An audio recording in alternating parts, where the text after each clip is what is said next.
Վիկիպեդիան բացահայտելը քիչ է, պետք է անցնենք Wikileaks-ին մարտնից, ուրեմն ինստիտուցիոնալ հիշողությունով, իրադարձություններով, բանով, իմ հետ ինչ-որ մեջլիս մտնել, փորձել ինչ-որ բանի վրա ինձ բռնացնել, մի արեք, մի փորձեք, շահեկան վիճակում ոչ մեկը չի հայտնվելու։ Այնպես որ այդ առումով վազն անցեք, մի փորձեք ինչ-որ մուսկուլներ հավաքել, իմ անձը թիրախավորելով որևիցե մեկը։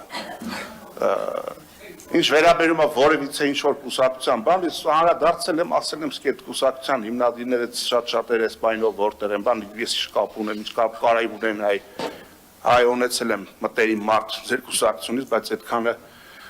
ընդհանրապես սահմանափակվում է պատմությունով, ոչ ավելին։ Ինչ վերաբերում է պատասխանատվությանը, նորից եմ ասում, Հայաստանի Հանրապետության ցանկացած քաղաքացի իր ցանկացած արարքի համար կրում է պատասխանատվություն անկախ իր գործած արարքների ժամանակ զբաղեցրած կամ չզբաղեցրած դիրքից։ Ես անկաշկանդ եմ, ես վերաբերում եմ երևույթներին, ես փառք Աստծո տարիների ընթացքում ունեցել եմ այնքան կապիտալ, որ իմ ուսերի վրայով մարդիկ են եկել ես դահլիճ, դարձել ավականու անդամներ, հետո կարիերան աճել է, դարձել են փոխքաղաքապետ, նախարար, ես ինչ եք մտածում, ձեր ճակերտավոր ճկունությունը չունեի, մի պաշտոն էլ ես ինձ յուրացնեի, ասեի այդ ամեն ինչ անում եմ հանուն Երևանցու։ Այնպես որ ամեն մեկը իր արշինով ու իր երազանքների չափանիշներով թող Sus մնա, հանգիստ պիոտ, տարկի երավիրեք, աստեղ, տարկի երավիրեք,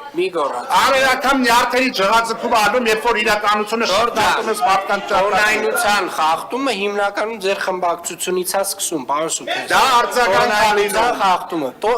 երբ որ իր խոսքի ժամանակ լինում է ռեպլիկ, լինում է հակադարձում, լռություն, ռեպլիկները կասեցրեք, բնացածը չի լինի։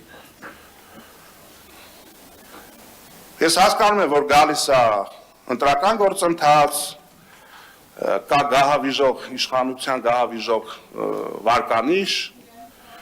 և ամեն ուրիշ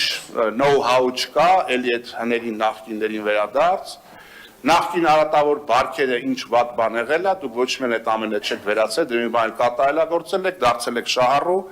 այդ ամեն ինչը շահարկելով մատին փաթաթնդարձնելու, բայց էլ այդ հին պլաստինկան էլ չի աշխատում,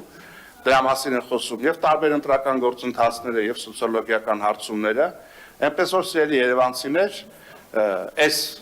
մեր 7-ամյա անկման և գահավիժման շրջանը մոտենում է իր ավարտին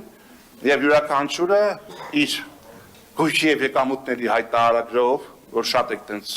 տարփողում, գույքի եկամուտների հայտարարագրով և քաղաքական անձնագրով առաջիկա ընտրություններին կներկայանա Հայաստանի Հանրապետության քաղաքացիների դատին։